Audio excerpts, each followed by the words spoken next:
Hey everyone, and welcome. If you're in nursing school, you know there are certain skills that are just non-negotiable. You've got to know them inside and out. Today, we're tackling a big one, nasogastric decompression. We're going to break it all down for you.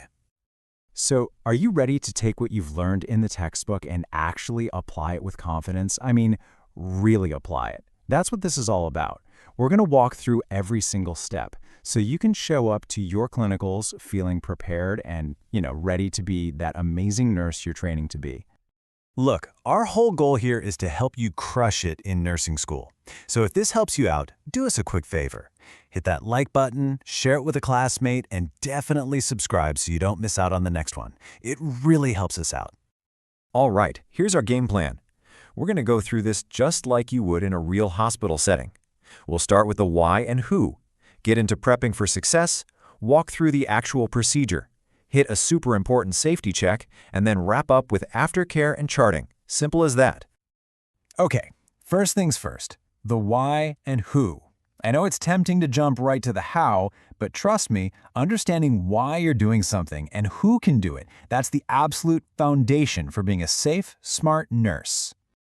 So what are we actually doing? Think about it like this. NG decompression is all about relieving pressure. When a patient's stomach is backed up, it can be incredibly painful and cause all sorts of problems. We're essentially going in with a special tube to gently remove what's in there, giving them some much-needed relief from nausea, vomiting, and that awful bloated feeling. Okay, pay close attention here because this is a huge deal for your exams and for real-world practice. Who can do what? The RN is in charge of the whole shebang. They can delegate some things, like letting an LPN attach the tube to suction, but, and this is a big but, you can never delegate this procedure to assistive personnel, like a CNA. Why? Because it involves nursing judgment and assessment. You absolutely have to know this. All right, we've got the why and who down. Now let's talk about setting ourselves up for success. You've heard it a million times, but good prep work is everything.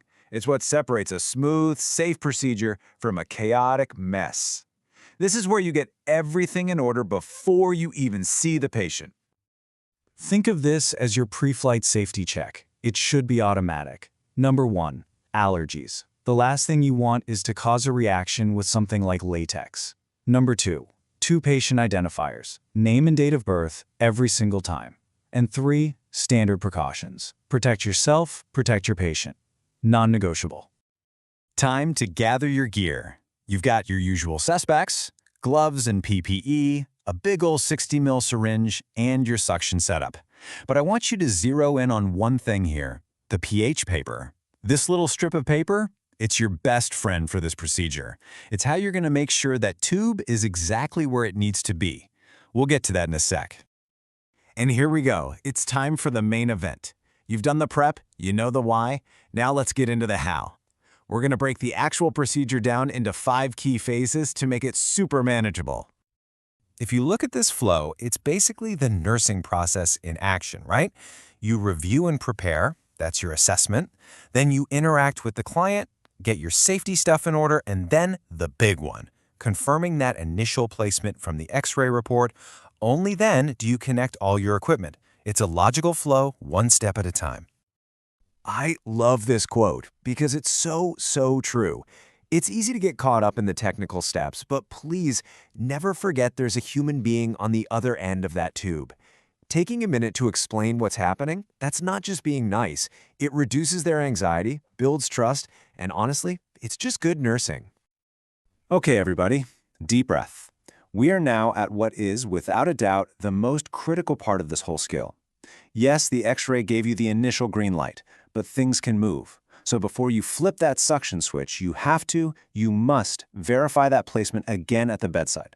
No exceptions. So why are we being so dramatic about this? Let me be blunt. If that tube has slipped out of the stomach and into the lungs, and you start suctioning, you are suctioning from the lung. That is a disaster. An absolute preventable disaster. Your job is to be 100% without a doubt certain that tube is in the stomach. And this is your magic number, less than 5.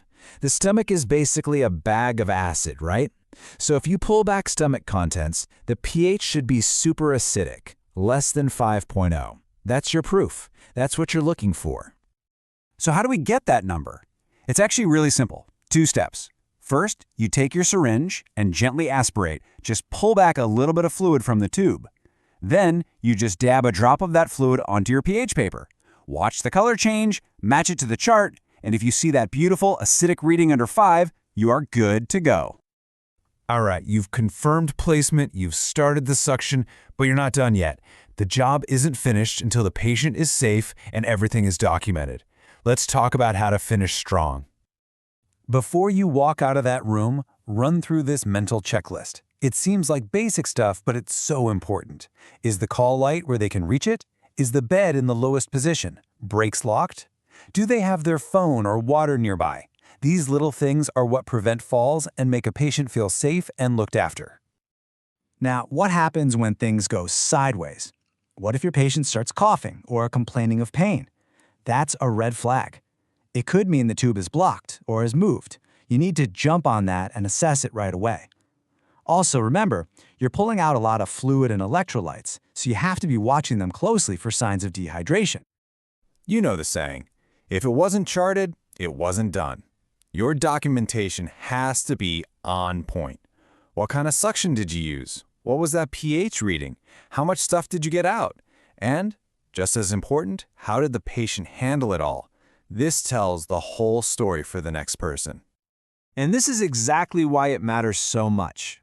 Charting isn't just busy work to fill out forms. It's how we talk to each other. It's the handover of critical information that lets the whole team take care of this patient safely. Your notes matter a lot. Let's end on this, because this is really the whole point. Memorizing steps, that makes you a technician. But understanding why you're doing each step, understanding the rationale, the risks, the science behind it, that is what makes you a nurse. That critical thinking is everything.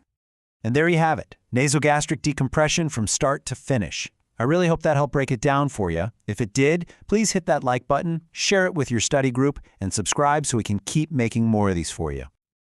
Oh, and one last thing. If you're getting ready for the NCLEX, you've got to check out the links in the description. We put together a list of some awesome revision books that can really help you nail your exams. Seriously, check them out. Thanks so much for tuning in.